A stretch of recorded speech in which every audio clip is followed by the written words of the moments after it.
මෙයාගෙන ඉන්න ඔන්න මේ මොනවද මේ? ඈ සල්ලි. ඔය පිළිගන්නවද මේක? ඔය පිළිගන්නව? හරි. මේක ඔයා කොහේ හරි කඩේකට ගිහිල්ලා දුන්නොත් ඒ කඩේ මිනිස්සු පිළිගන්නවද මේක?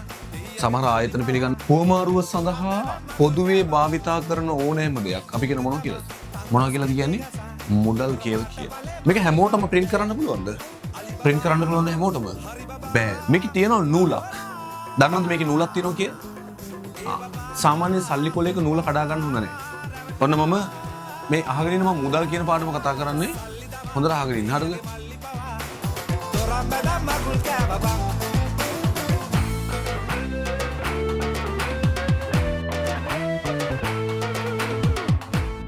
ඔයාලට පේනවද දැන්? පේනව නේද?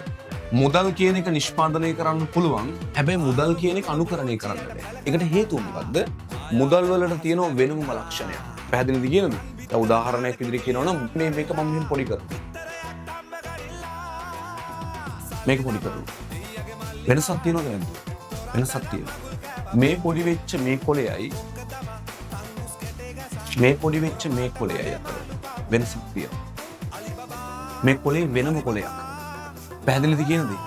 මේ කොලේ ගත්තම වෙනම කොලයක්. මතක තියාගන්න. ඒ හින්දා අපි කියනවා මුදල් කියන එක ගත්තම මුදල් වල තියෙන වෙනම ලක්ෂණයක්.